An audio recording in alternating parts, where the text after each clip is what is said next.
Hello everyone, कैसे हैं सभी बच्चे। आई होप आप सभी बच्चों की बहुत अच्छी प्रिपरेशन चल रही होगी। मैं आज आप बच्चों को TDS and TCS under GST revise कराने आया हूँ। जी हाँ, अगर आपका मई 25 अटेम्प्ट है या सितंबर 25 या जनवरी 26, तो ये वीडियो आपके रेलिवेंट है। सबसे ज़्यादा रेलिवेंट तो उन बच्चों के लिए जिनका जस्ट अब मई 25 एग्ज़ाम है। तो इस वीडियो के अंदर बच्चे हम लोग लगभग हाफ एन आवर के अंदर पूरा टीडीएस एंड टीसीएस के कंप्लीट प्रोविजंस कर लेंगे। आपको बुक खोलने की ज़रूरत नहीं पड़ेगी बिल्कुल भी। सारे प्रोविजंस शॉर्ट नोट्स में आपको ये प्रोवाइड करूँगा। इसके जो चार्ट होगा, और मैंने इससे पहले वैल्यू ऑफ सप्लाई की वीडियो बनाई थी एंड टाइम ऑफ सप्लाई की बनाई थी, तो उसका भी जो चार्ट होगा मैं डिस्क्रिप्शन बॉक्स में टेलीग्राम चैनल पे आपके साथ शेयर कर दूंगा इस वीडियो के नीचे। तो आप सभी बच्चे क्या कर सकते हैं, वो चार्ट के थ्रू आप रिवाइज कर सकते हैं और वीडियो देख सकते हैं। तो आइए लेट्स बिगिन। बस एक वीडियो शुरू करने से पहले मैं बच्चों को बोलूँगा, जो भी बच्चे जुड़े हुए हैं ये वीडियो एंड तक देखिएगा। पसंद आए तो प्लीज़ लाइक एंड शेयर करिएगा। एंड अगर कोई भी आपको डाउट्स हैं अबाउट योर मई 25 सितंबर, तो आप कमेंट बॉक्स में आप लिख सकते हैं। एंड अगर आपको वीडियो अच्छी लगे तो कमेंट में अच्छी अच्छी बातें भी कर सकते हैं। So let's begin. And half an hour तक फुल फोकस, एकदम अलर्ट होके वीडियो देखेगा। चलिए लेट्स बिगिन।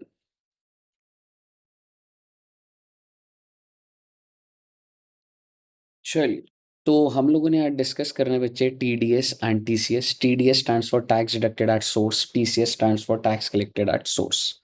टीडीएस जो है बच्चे कौन से सेक्शन में, सेक्शन 51 में, और हम जीएसटी के अंदर है। प्लीज़ ध्यान रखिएगा, इनकम टैक्स का टीडीएस नहीं है, ये जीएसटी का है। आपके एग्जाम में 2 से 4 नंबर का इससे डेफिनेटली एग्जाम में आ सकता है। And let me tell you, amendment भी इस चैप्टर में है, तो ये चैप्टर इंपॉर्टेंट तो है। तो एंड तक बने रहिएगा और अमेंडमेंट भी आपकी कैप्चर हो जाएगी। सबसे पहली बात सर, ये टीडीएस क्या होता है सर, तो आइए बेटे स्टेप बाय स्टेप समझते हैं। सेक्शन कौन सा है टीडीएस का, सेक्शन 51। तो सेक्शन 51 क्या बोलता है, देखो सपोज करो एक सप्लायर है, ठीक है बच्चे। अगर एक सप्लायर है और वो सप्लाई कर रहा है गुड्स या फिर सर्विसेज, तो मुद्दे की बात ये है कि क्या टीडीएस सिर्फ गुड्स पे लग रहा है, सर्विसेज? आंसर है दोनों पे लग रहा है। अगर एक सप्लायर सप्लाई करता है गुड्स या फिर सर्विसेज जिसकी वैल्यू 2.5 लाख से ऊपर है, अभी क्या इस 2.5 लाख के अंदर, जैसे सपोज करो इनवॉइस बना 3 लाख का प्लस जीएसटी, तो एज्यूमिंग 3 लाख का मैंने बेचा और 50,000 का जीएसटी, तो 3.5 लाख रुपए, 3,50,000। तो क्या इस पे टीडीएस प्रोविजन लग सकते हैं? जी हाँ, लग सकते हैं। पर वैल्यू कितनी है इसकी? आप जीएसटी को क्या मुझे जोड़ना था? नहीं जोड़ना था। एक छोटा सा एग्जांपल और बनाता हूँ। 2 लाख रुपए के गुड्स, 60,000 का जीएसटी। 2 लाख रुपए का सप्लाई करा मैंने, और उसके ऊपर जो जीएसटी है वो 60,000, तो 2,60,000। अब मुझे बताइएगा, क्या इस पर टीडीएस लगेगा या नहीं लगेगा? आंसर इज नहीं लगेगा। टीडीएस सिर्फ तब लगता है व्हेन योर वैल्यू या इनवॉइस वैल्यू एक्सीड्स 2.5 लाख, और इसके अंदर आपको सीजीएसटी, एसजीएसटी, सेस और आईजीएसटी नहीं लेना। आइए दोबारा से बेसिक पे चलते हैं। सप्लायर सप्लाई कर रहा है गुड्स या सर्विसेज को, किसको? Specified deductor. सो बेसिकली बच्चे समझिएगा, ये कुछ स्पेसिफाइड डिडक्टर्स हैं, ठीक है, या रेसिपिएंट। इनिशियली तो मुझे आपको बोलना चाहिए कि सप्लायर ने सप्लाई किसको करी है जी? रेसिपिएंट को। बहुत अच्छी बात है सर। और अगर ये रेसिपिएंट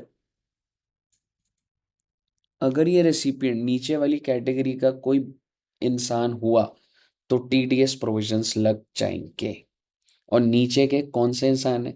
आंसर है डिपार्टमेंट और एस्टैब्लिशमेंट ऑफ सेंट्रल गवर्नमेंट और स्टेट गवर्नमेंट। अगर सप्लायर ने, मैं आपको ये बोलना चाह रहा हूँ, अगर सप्लायर ने सप्लाई करा इसको, अगर सप्लायर ने सप्लाई करा इसको, अगर सप्लायर ने सप्लाई करा इसको या फिर इसको, तो टीडीएस प्रोविजन लग जाएंगे। लेकिन इफ द वैल्यू एक्सीड्स 2,50,000। अच्छा सर, अब इनके नाम बता दो सर, कौन है ये लोग बेचारे लोग जिनको टीडीएस काटना पड़ेगा? इनके ऊपर तो कंप्लायंस आ गया। हाँ बेटे हाँ, लेकिन ये जो कंप्लायंस आया सिर्फ और सिर्फ किस पर है? सरकार पर ही है। तो आप देखेंगे ये डिडक्टर कौन है? डिपार्टमेंट और establishment of central government, state government, local authorities, government agency, such person notified by central government. तो सरकार ने, सेंट्रल गवर्नमेंट ने कुछ लोगों को नोटिफाई करा है, और वो नोटिफिकेशन के अंदर ही बात कर रहा हूँ। तो बेसिकली आप समझिएगा 51(1)A, B, C, D मैंने नाम लिखे हुए, आपको याद करने पड़ेंगे, ठीक है। अब जो आखिरी में था कि notified by the government, amendment इसी के अंदर ही है। तो कौन से लोग नोटिफाइड है सर जिनको टीडीएस काटना है?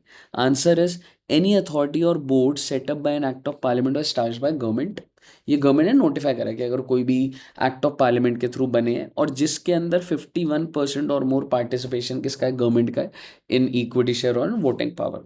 Secondly, society established under central government, state government, local authority. Then PSUs. Sir मतलब अगर पीएसयू भी कोई पेमेंट करेगा तो टीडीएस काटेगा? हाँ बेटे। Any registered person making sorry receiving metal scrap from any person. Sir ये क्या होता है? छोड़ो ना बेटे, अभी आएंगे इसके ऊपर हम। आप मुद्दे की बात एक बार ज़रा टीडीएस का समझिए कि अगर एक सप्लायर है और उसने सप्लाई करे गुड्स या सर्विसेज और अगर वो 2.5 लाख से ऊपर हुआ, तो अब जब डिडक्टर पेमेंट करेगा तो बेसिकली सारी पेमेंट नहीं करेगा बल्कि टीडीएस काट के करेगा। बातों ही बातों में सुन लीजिए, टीडीएस का रेट कितना है? 2% है। ठीक है बच्चे। आईजीएसटी 2%, इंटरस्टेट हुआ तो 2%, और सीजीएसटी हुआ तो 1%, और अगर इंट्रास्टेट हुआ यानी कि तो सीजीएसटी एंड एसजीएसटी 1%। एक छोटा सा एग्जाम्पल बनाते हैं बच्चों के साथ, और वो एग्जाम्पल ये है। सपोज करो सप्लायर ने सप्लाई करा और वैल्यू है 6 lakhs और जीएसटी है उस पर 1 लाख, तो टोटल बिल कितने का बना है? 7 lakhs का। तो अब सवाल ये है कि सप्लायर ने सप्लाई करा 7 lakhs, तो सर ये रेसिपिएंट कौन है? क्या आप मैं जैसे हैं? नहीं बेटे, ये रेसिपिएंट कौन है? इन्हीं में से कोई है। ठीक है। Department, central government, local authority, government agencies notified by person, जिनमें पीएसयूज नोटिफाइड हैं। ठीक है। एक्ट ऑफ पार्लियामेंट के थ्रू पास हुए हैं। तो सर अब ये रेसिपिएंट को क्या करना पड़ेगा? बेटे अब जब रेसिपिएंट इसको पेमेंट करेगा तो बेसिकली वैसे तो 7 लाख की पेमेंट करनी है, पर अब क्या कर देगा बेटा? टीडीएस काट देगा। कितना परसेंट? सर जी मान लेते हैं ये इंटरस्टेट है तो सीधा सीधा रेट क्या लग जाएगा? 2%। लेकिन इंपॉर्टेंट बात क्या है? 2% किस चीज़ का? 2% लगेगा बेटा 6 लाख रुपए का। तो आप प्लीज़ ध्यान रखिएगा कि जो टीडीएस लग भी रहा है वो किसके ऊपर लगेगा? 6 लाख के ऊपर। सो 6 लाख का 2% कितना हुआ? मान लो 10% होता है 60,000 है ना। 2% कितना होगा? आई थिंक 10%, 20% होता है, 1/20, तो 12,000। तो अगर मैं आपको बोलूँ 12,000 रुपये पैसे कट जाते और ये रजिस्टर्ड पर्सन जिसके 7 लाख आने थे इसमें से 12,000 माइनस हो जाते और कितना आ जाता है? 6,88,000। आई होप आपको इस एग्जाम्पल से एकदम क्लियर है कि मैंने क्या चीज़ बोली है, पर मैं इस चीज़ को बस हटा दूंगा। तो आपको नोट करना हो आप कर सकते हैं इसको बच्चे पॉज करके, लेकिन जो मेन फाइनल नोट्स है वो सेम रखेंगे। ओके। तो सर इसका मतलब ये रेसिपिएंट अगर ये हैं तो टीडीएस काटेंगे, 2% काटेंगे, 2.5 लाख से ऊपर होगा तो ही टीडीएस कटेगा। बिल्कुल। अब मैं आपको इंपॉर्टेंट बातें इसमें छोटे छोटे पॉइंट्स अब जो आएंगे वो बताता हूँ। बेसिकली सर आपने डिपार्टमेंट और एस्टैब्लिशमेंट ऑफ सेंट्रल गवर्नमेंट लिखा है, मतलब इसमें तो बहुत सारे सेंट्रल गवर्नमेंट की मिनिस्ट्रीज होती हैं। Ministry of family affairs, ministry of defence, finance ministry से बहुत होती हैं। तो एक मिनिस्ट्री नहीं आएगी बेटे, मिनिस्ट्री ऑफ डिफेंस। ठीक है, मिनिस्ट्री ऑफ डिफेंस नहीं आएगी। लेकिन तो मैंने क्या लिखा है? मिनिस्ट्री ऑफ डिफेंस एक्सक्लूडेड, बाहर कर दिया, क्योंकि बेटा मिनिस्ट्री ऑफ डिफेंस टीडीएस नहीं काटेगी। लेकिन उन्हीं की कुछ prescribed authorities, ministry of defence के अंदर ही कुछ ऑफिसर्स के ऊपर ये टीडीएस है। वो कौन से है वो हमारे लिए मैटर नहीं है, आपको जनरली समझना है मिनिस्ट्री ऑफ डिफेंस को सरकार ने बाहर करा हो। अब मैं छोटी छोटी बातें आपको बोलूंगा। देखो जैसे कि आपने देख लिया कि वैल्यू अगर 2.5 लाख से ऊपर है, 2% टीडीएस कट गया, तो सर ये रेसिपिएंट कब सबमिट करेगा? बेटा रेसिपिएंट सबमिट करेगा नेक्स्ट मंथ की 10th को। ये बात हमारी लिखी हुई है 15 subsection, the amount deducted by the deductor shall be deposited on 10th of next month in which TDS was deducted। अगले महीने 10 तारीख को। सर जब वो 10 तारीख को जमा कर देगा तो बेसिकली सप्लायर के यहाँ पर कैश लेजर में रिफ्लेक्ट करने लग जाएगा। आप लोगों ने पेमेंट चैप्टर करा और आपको पता होगा रेसिपिएंट ने जो पेमेंट करी है ऑन बिहाफ ऑफ सप्लायर करी है। ठीक है, तो वो सप्लायर के क्रेडिट लेजर में दिखना स्टार्ट हो जाएगा। बहुत अच्छी बात है सर। ठीक है सर जी। और क्या है सर? ये जो डिडक्टर है ये एक सर्टिफिकेट इशू करेगा, टीडीएस सर्टिफिकेट। कौन से फॉर्म में? जीएसटीआर 7A के अंदर। तो आपको ये बातें याद रखनी है। TDS deducted is reflected in the cash, हमने बात कर ली। अगर सपोज करो डिडक्टर पैसे जमा नहीं करता, मान लो सपोज करो अभी जो मंथ चल रहा है अप्रैल का है, अभी कुछ उसने पेमेंट करी थी या इनवॉइस रेज हो चुके थे तो उसकी पेमेंट करनी है अगले 10 तारीख को सरकार को टीडीएस के नाम पे। अगर वो नहीं करता तो इंटरेस्ट लग जाएगा अंडर सेक्शन 50। तो आपको टीडीएस तो देना ही देना होगा, प्लस टीडीएस के ऊपर इंटरेस्ट भी देना पड़ेगा। और अगर गलती से डिडक्टर ने ज़्यादा डिपॉजिट कर दिया, in case of excess deposit, deductee भी रिफंड ले सकता है या फिर डिडक्टर भी रिफंड ले सकता है, लेकिन एक केस में कोई रिफंड नहीं मिलेगा, no refund if such excess is reflected in the cash ledger. अगर डिडक्टी के कैश लेजर में वो दिख चुका है तो ठीक है ना भाई, डिडक्टी उस चीज को यूज कर लेगा ना, यूटिलाइज कर लेगा, तो रिफंड का केस बनता ही नहीं है। आई होप आपको यहाँ तक क्लियर है। देन मैं आपके साथ बात करूंगा GSTR 7 है। अरे सर ये क्या, अरे बेटे TDS सर्टिफिकेट का फॉर्म है बेटे, ठीक है। तो बेसिकली जो भी डिडक्टर है उनको TDS सर्टिफिकेट देना है। अच्छा सर TDS सर्टिफिकेट देना है तो उसमें क्या हो जाएगा, तो GSTR 7A जब आप भरेंगे तो TDS सर्टिफिकेट नंबर आपको डालना होगा उसमें, जो कि जनरेट हो जाता है। Name of the deductor GSTIN, ये कंटेंट्स है GSTR 7A के, जो कि डिडक्टर ये सारी की सारी डिटेल अपना बताएगा, ठीक है। That is TDS certificate number, name of the deductor, GSTIN of deductor and deductee, क्योंकि दोनों ही रजिस्टर्ड होंगे technically, legal name of the deductee and trade name, tax period किस महीने के लिए है, nature of supply and amount of tax deducted. अब मैं आपके साथ बहुत अच्छी बात करने जा रहा हूँ, जो भी इंसान लाइबल फॉर TDS डिडक्शन है, जनरली तो वो गवर्नमेंट अथॉरिटीज़ हैं, उनके लिए registration compulsory as per section 24। वो लोग अपना रजिस्ट्रेशन लेंगे, कितने दिन में मिल जाएगी, विद इन 3 days में, बात लिखी हुई है यहाँ पर। और अगर they are further not liable to deduct TDS, suppose करो due to any reason now they are not liable, तो वो अपनी रजिस्ट्रेशन को कैंसिल कर सकते हैं, क्योंकि उन्होंने तो रजिस्ट्रेशन सिर्फ इसी पर्पज़ के लिए ली थी। तो अगर अब नहीं होगा तो they can cancel the registration. I hope आपको यहाँ तक क्लियर है। और अब मैं आपके साथ छोटी छोटी बातें और करता हूँ बच्चे, मैंने काफ़ी अच्छे तरीके से आपके साथ बात कर ली है। अब मैं एक बार मेटल स्क्रैप की बात कर लेता हूँ। देखो भाई, अगर मैं तुम्हें समराइज करके बोलूँ तो बेसिकली डिडक्टर जो है वो स्पेसिफाइड होना चाहिए, और हमने इतना समझा कि वो स्पेसिफाइड डिडक्टर कौन है, सरकारी है। लेकिन बेटे अब अमेंडमेंट इसी चीज़ की है, मैं यहाँ पे अमेंडमेंट लिख देता हूँ। मेन पॉइंट पे जो अमेंडमेंट आई है वो ये है कि अब डिडक्टर, इतनी बातों से ये सब तो तुम्हें सरकारी लग रहे थे, ठीक है, अगर मैं हाईलाइट करूं तो ये तुम्हें सरकारी लग रहा है, ये सरकारी लग रहा है, ये नोटिफाइड बाय गवर्नमेंट, और नोटिफिकेशन के थ्रू भी act of parliament, society, PSU सब सरकारी थे। अब सरकार ने एक नया ऐड कर दिया डिडक्टर को, लेकिन वो सरकारी नहीं है। वो कौन है, अगर एक रजिस्टर्ड पर्सन किसी और रजिस्टर्ड पर्सन को सप्लाई करता है, ये रजिस्टर्ड पर्सन कोई भी हो, लेकिन अगर इनको जो सप्लाई करा है वो क्या सप्लाई करा है बच्चे, मेटल स्क्रैप, तो भैया आपको TDS काटना पड़ेगा। ये रजिस्टर्ड पर्सन कह रहा है अरे मैं सरकार नहीं हूं, मैं कोई central government, state government, local authority, PSU, कोई भी मिनिस्ट्री नहीं हूं, कोई बात नहीं। मुद्दे की बात यह है कि मेटल स्क्रैप आपने रिसीव करा है, यू आर अ रेसिपिएंट। तो और किससे रिसीव करा है, अब ध्यान से देखिएगा, रजिस्टर्ड पर्सन ने रजिस्टर्ड पर्सन को दी, तो यहाँ पे लिखा हुआ है any registered person receiving from any registered person, क्या चीज, मेटल स्क्रैप, तो उसके ऊपर TDS लग जाएगा। ये आपका अमेंडमेंट का पॉइंट है। आई होप आपको यहाँ तक क्लियर है। अब आपको एक चीज ये बतानी है, कुछ केसेस में कोई भी TDS नहीं लगता अगर एक PSU दूसरे PSU को दे रहा है, क्योंकि ये तो आपस में दोनों ही सरकारी हो गए, तो कोई भी TDS की जरूरत नहीं है, क्योंकि हमने देखा था कि रेसिपिएंट सरकारी था। पर अगर सप्लायर भी सरकारी, रेसिपिएंट भी सरकारी, तो भाई काहे का TDS। Similarly 51(1)(a), 51(1)(b), 51(1)(c), if they provide to 51(1)(a, यानी कि सप्लायर भी गवर्नमेंट, रेसिपिएंट भी government, in under these section वो आप रेफर करेंगे, तो भी कोई भी TDS नहीं लगेगा, नहीं लगेगा, नहीं लगेगा। आई होप आपको यहाँ तक बात क्लियर है। और अब मैं आपके साथ एक छोटी सी बात, थोड़ी सी गहरी बात है, वो डिस्कस करूंगा।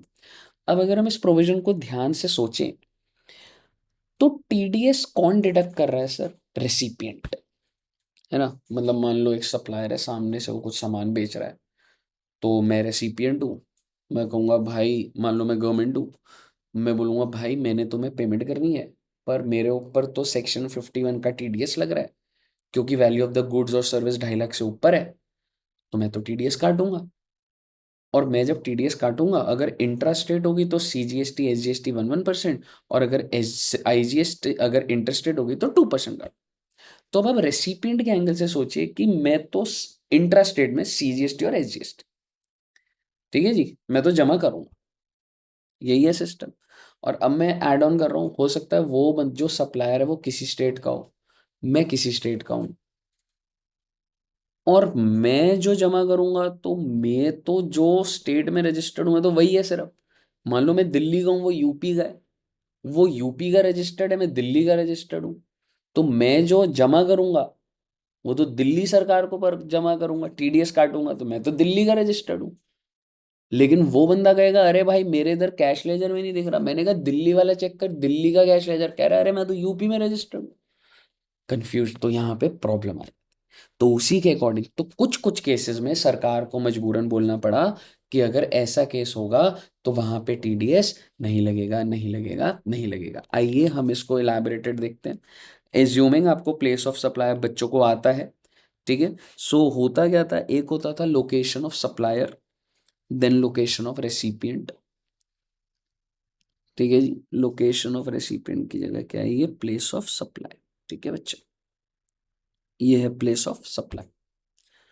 तो इस सप्लाई को क्या बोला जाएगा देखेंगे, और रजिस्ट्रेशन ऑफ रेसिपिएंट मतलब ये हो गई आपकी लोकेशन ऑफ रेसिपिएंट। तो टीडीएस लगेगा या नहीं लगेगा ये सवाल है। बड़े ही प्यार से समझिएगा बात को, बड़े ही प्यार से समझिएगा बेटे। सप्लायर मतलब जैसे जिसकी भी दुकान है वो दिल्ली में है, प्लेस ऑफ सप्लाई दिल्ली में है, क्या मैं कह सकता हूँ इंट्रा स्टेट है, बहुत अच्छी बात है। पर सर जो रजिस्ट्रेशन ऑफ रेसिपिएंट है वो भी दिल्ली का है, इससे बढ़िया कोई बात है। मान लो ये केस है और मैं रेसिपिएंट हूँ, तो मैं टीडीएस काटूंगा, सीजीएसटी और एसजीएसटी दिल्ली को दूंगा, उसको उसके कैश में दिख जाएगा, बहुत बढ़िया, कोई दिक्कत वाली बात ही नहीं। दिल्ली प्लेस ऑफ सप्लाई किधर है, यूपी, कहने से दर इंटरस्टेट, हाँ सर, और आपके इधर को दिल्ली के, ठीक है, पर इंटरस्टेट है तो मैं 2% टीडीएस काटूंगा आईजीएसटी और उसके कैश में दिख जाएगा, इसमें भी कोई दिक्कत नहीं, तो यस हो गया। दिल्ली यूपी इसका मतलब कौन सी सप्लाई, इंटरस्टेट, और बेटे मैं गुजरात का हूँ, क्या दिक्कत वाली बात उसमें, रेसिपिएंट गुजरात का है पर ये इंटरस्टेट है, मैं बोलूंगा इंटरस्टेट है तो आईजीएसटी काटूंगा, 2% आईजीएसटी दूंगा, उसके कैश में बढ़ जाएगा। अगला पॉइंट देखिएगा, दिल्ली और दिल्ली, अच्छा जी, इंट्रास्टेट, लेकिन बेटे रेसिपिएंट गुजरात का है, और क्योंकि अगर ये इंट्रास्टेट है तो मैं तो सीजीएसटी एसजीएसटी जो होगा, एसजीएसटी में तो गुजरात में रजिस्टर्ड, मैं तो दिल्ली से कोई लेना देना ही नहीं है। तो सप्लाई पहले कौन सी हुई थी समय, इंट्रास्टेट।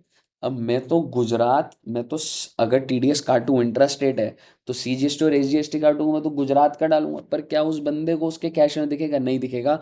तो इस केस में टीसीएस के टीडीएस के प्रोविजंस नहीं लगे। आइए आगे देखते हैं, यूटी वन तो क्या हो गया, ये इंट्रास्टेट हो गया, और मैं यूटी वन कहूँ कोई दिक्कत वाली बात ही नहीं, इंट्रास्टेट है, मुझे सीजीएसटी और यूटीजीएसटी काटना होगा, मैं जो यूटीजीएसटी काटूंगा वो बंदा भी उसी यूनियन टेरिटरी का मिल जाएगा तो बहुत बढ़िया मिल जाएगा उसको। लेकिन आखिरी केस देखिएगा, यूटी वन बहुत अच्छी बात, इंट्रास्टेट, लेकिन बेटे मैं यूटी टू का, अब मैं अगर टीडीएस काटूंगा तो मैं तो यूटी टू में जमा करूंगा, पर वो बंदा यूटी वन का, उसको कहाँ से मिल जाएगा, तो यहाँ पर भी नहीं है। आई होप आपको ये बात समझ आई होगी। तो सर मैंने आपके साथ टीडीएस के सभी के सभी सभी के सभी पॉइंट डिस्कस कर लिए। आइए बिना टाइम वेस्ट करे आते हैं टीसीएस पे। अरे सर टीसीएस तो इनकम टैक्स में भी था, बेटे ये वो टीसीएस नहीं है। टीसीएस ये जो है ये क्या है, मैं आपके साथ शुरू करता हूँ। सबसे पहले टीसीएस का सेक्शन है सेक्शन 52। दूसरी बार टीसीएस के रेट में अमेंडमेंट आई है, पहले 1% था अब 0.5 है। So let me tell you, amendment आई है, अब आपका जो रेट है 0.5% हो गया है, यानी कि आईजीएसटी का 0.5, 0.25 एंड 0.5 सीजीएसटी और एसजीएसटी, ठीक है सर। अब आप समझाएंगे सर ये टीसीएस क्या होता है, पहले आप बातों में समझ लीजिएगा। आप सभी बच्चे जैसे ऑर्डर करते हो अमेजोन से, तो क्या अमेजोन वो सामान बेचता है, आंसर इज नो। क्योंकि अगर एडिडास है, डीकैथलॉन है, तुम अमेजोन पे जाके ऑर्डर कर रहे हो, तो अमेजोन का रोल सिर्फ क्या है, वो एक प्लेटफॉर्म दे रहा है जो कस्टमर और दुकानदार को मीट करवाता है। तो अमेजोन को क्या बोला जाता है, ई कॉमर्स ऑपरेटर। अब अगर मैं स्पेसिफिक हो जाऊं, जिसकी भी वेबसाइट पे अगर वो सेल कर पा रहा है कोई भी चीज़, तो उसको ई कॉमर्स ऑपरेटर बोला जाता है। Common examples, Amazon, Swiggy, MakeMyTrip, Zomato, ठीक है, आप सभी जोमेटो से बहुत अच्छे परिचित हो, ऑर्डर खाना कर रहे हो, मोमोज, चिली पोटेटोज, आहा, ठीक है। पर कौन सोच रहा है बेटे क्या हो रहा है, बिल्कुल आज सोचेंगे। तो आप मेरा एग्जाम्पल देखिएगा, डीकैथलॉन ने डिस्प्ले करता है अपने गुड्स को अमेजोन। अमेजोन क्या है? ईसीओ। कस्टमर जाता है अमेजोन पे और ऑर्डर प्लेस करता है। तो यहाँ पे मैंने 1 लिखा है, सबसे पहले गुड्स को डिस्प्ले करा जाता है, फिर कस्टमर ऑर्डर प्लेस करता है। जब कस्टमर ऑर्डर प्लेस करता है तो डीकैथलॉन जो कि सप्लायर है, ओरिजिनल सप्लायर तो यही है, ये सामान को पहुंचाता है रेसिपिएंट के पास। इसको करेक्ट करूंगा थोड़ा सा, अमेजोन का एक बंदा, तो मैं ये बोलना चाह रहा हूँ सप्लायर ये है, रेसिपिएंट ये है, पर यहाँ से इसके पास सामान कौन पहुंचाएगा? अमेजोन, क्योंकि भाई अमेजोन वाला कह रहा है कैश कलेक्ट अमेजोन ही करेगा भाई। तो Amazon guy will deliver and collect the payment. इसका मतलब बेचा तो डीकैथलॉन ने, लेकिन अमेजोन बस बीच में मार्केट बना हुआ है खुद से। तो पैसा किसके पास आया? पैसा आया जो कस्टमर से आया, ठीक है, वो किसके पास आया? अमेजोन के पास आया।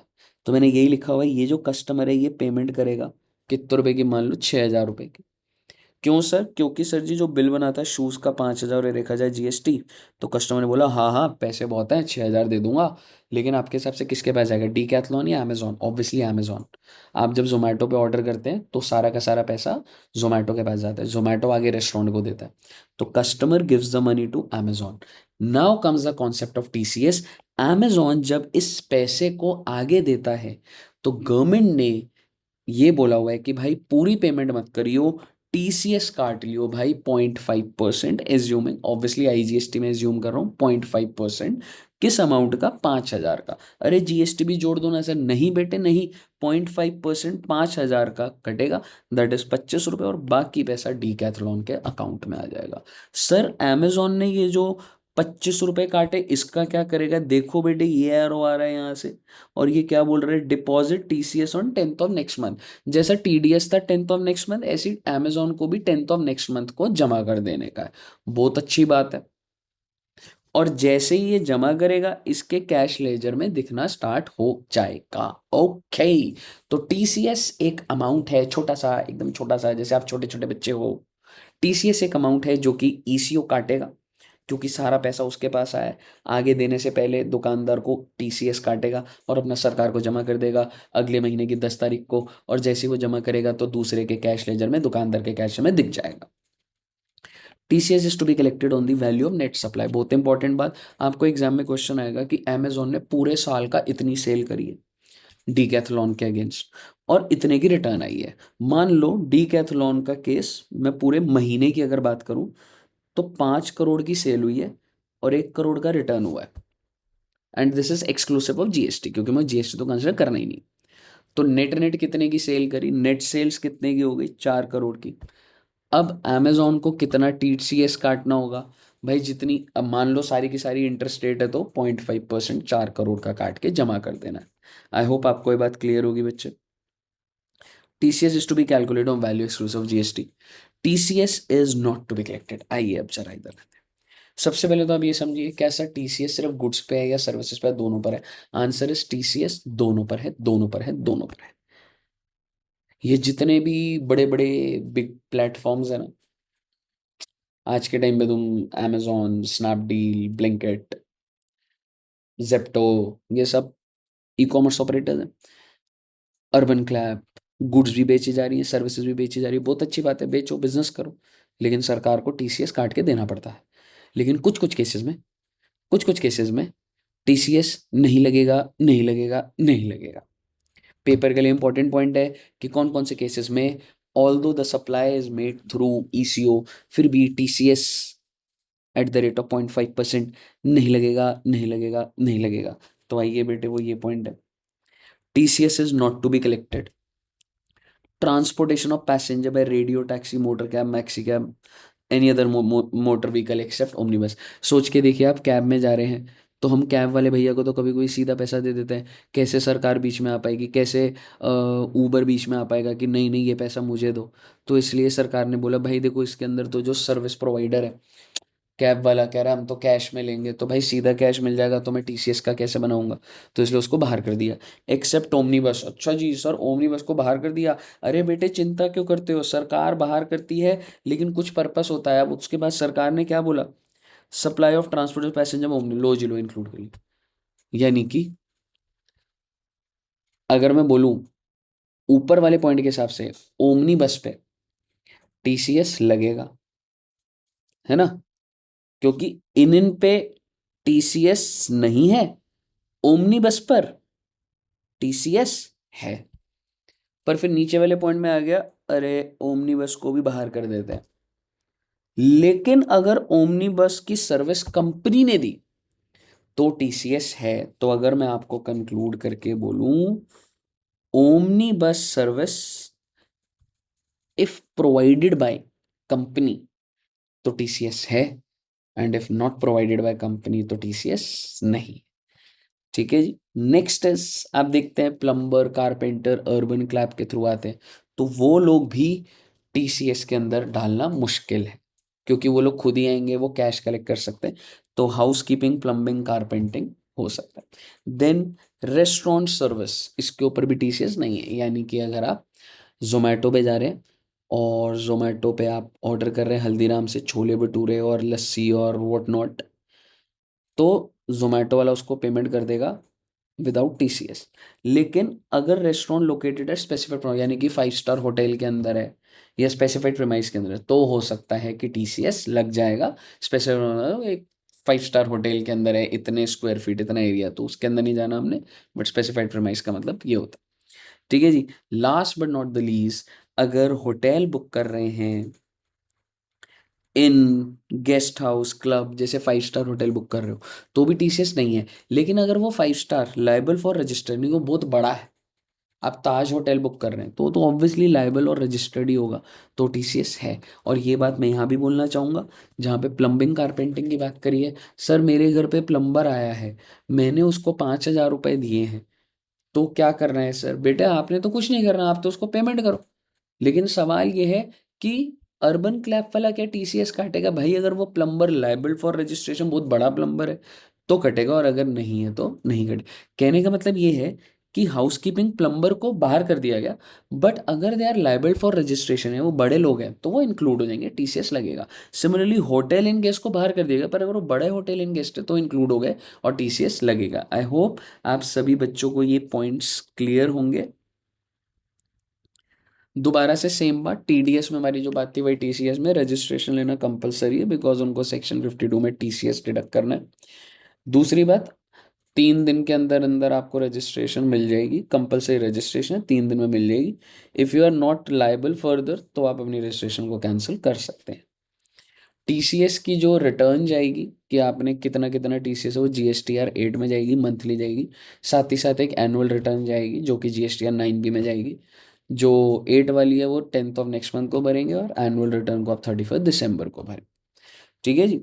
Officer not below the rank of deputy commissioner, ECO से सवाल जवाब हो सकता है, हाँ भाई डीकैथलॉन की क्या सेल है, हाँ भाई एडिडास की क्या सेल है, रिलेटिंग टू द गुड्स और सर्विसेज।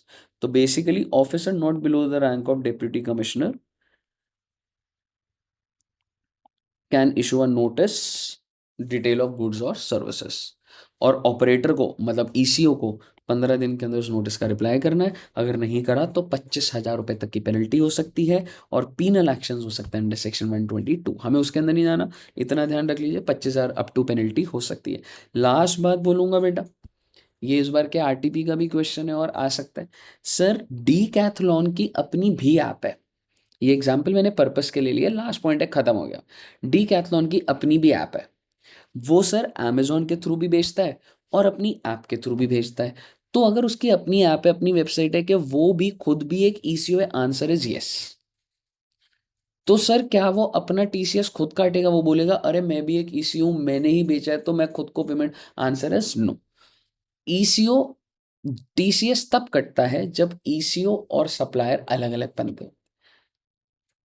ठीक है जी। तो डी कैथलॉन की जो सेल है, आपको एग्जाम में क्वेश्चन आ सकता है, डी कैथलॉन की सेल अपनी ऐप पे 50 लाख है, अमेजोन के थ्रू 70 लाख है, और वो पूछेंगे टीसीएस किस अमाउंट पे कटेगा, आंसर है 70 लाख पे कटेगा इटसेल्फ। तो बेसिकली ये जो लिखा बस रीड कर रहा हूँ, फिर सारा सारा कॉन्सेप्ट खत्म है। मैं आप बच्चों को सजेस्ट करूंगा, आरटीपी को आप देख सकते हैं, मॉड्यूल के क्वेश्चन देख सकते हैं, आपका कोई भी डाउट नहीं रहेगा।